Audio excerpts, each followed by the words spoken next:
So in this video, I want to talk to you guys about one really simple thing that I've been doing recently with my language learning that I think has been really effective, and I wanted to share with you guys just in case it could be helpful for you too.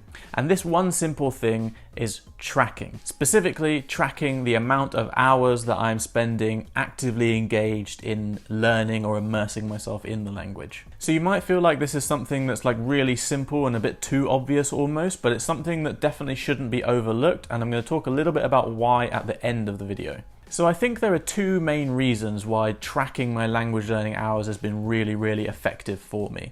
The first has to do with goal setting. So I think that setting goals when you're learning a language is something that can be quite difficult. When I think about the kind of goals I was trying to set myself when I first started out on my language learning journey, there were things that were very vague, they were very unspecific, and because of that they would be very hard to measure. For example, this classic idea of I would like to be conversational in a language within 6 months. Now, obviously it's cool that I've got a level of specificity there with the time frame, but the idea of being conversational is quite vague and hard to specify, so I'm going to find it very difficult to know when I've actually reached that level. So instead of thinking about setting myself goals that were aiming towards a desired outcome, I started to think about setting performance-based goals. So performance-based goals are where we take our desired outcome and we think about what kind of behaviors, what kind of actions, what kind of performance is necessary in order for me to attain that level or that desired outcome.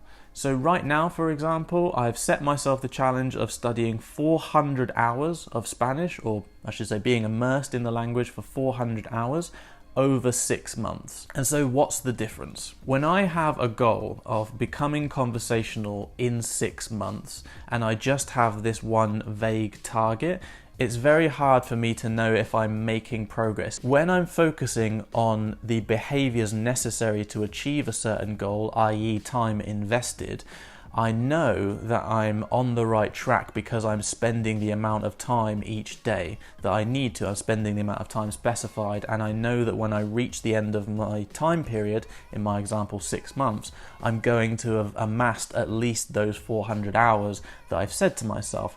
And I know that spending more time immersed in the language, spending more time around the language, is going to improve my level, whether I like it or not.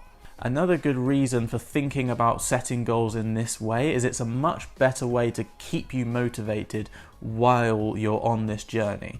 Again, if I think about aiming for this idea of being conversational, I'm always comparing myself with my current point versus this idea that I have in my head of being conversational. And so it's a lot easier for me to think that I'm failing, that I'm not making as much progress, that I'm not doing what I need to do. And I start to second guess my plan, and I spend more time thinking about how I should do it rather than actually doing it. Whereas if I'm thinking about setting goals based on the amount of time invested or the type of behaviors that I need to perform in order to achieve that goal, I know that I'm either hitting my time or I'm not. I'm either putting in the 2 hours a day or I'm not. And the difference is that my motivation comes from the fact that I'm committing to doing this amount of time every day, not from whether I am or am not conversational. I know from the time that I commit in the future, I will become conversational.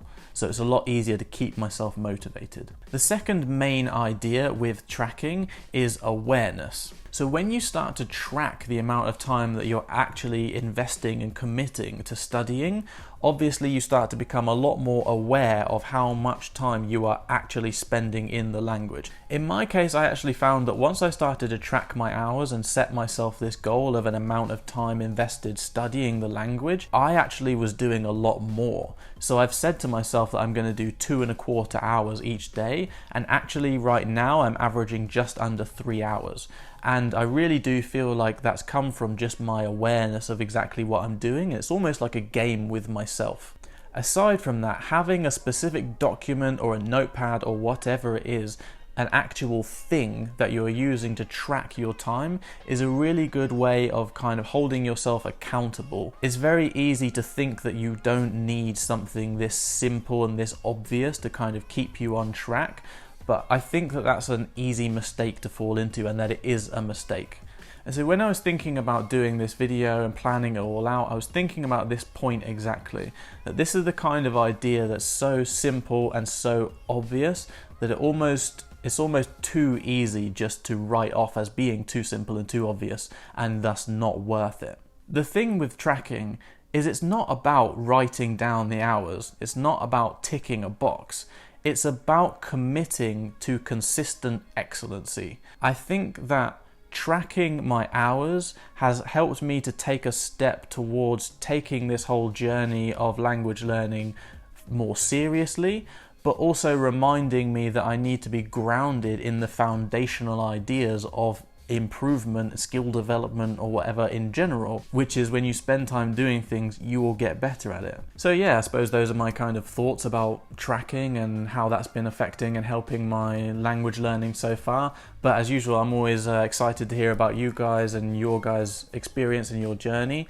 So if you have ideas about tracking languages, if you track your hours at the moment or have different ideas, then please feel free to share them in the comments, and yeah, I look forward to hearing from you guys. As always, thank you guys for watching this video, and I look forward to seeing you again in the next one. Hasta luego.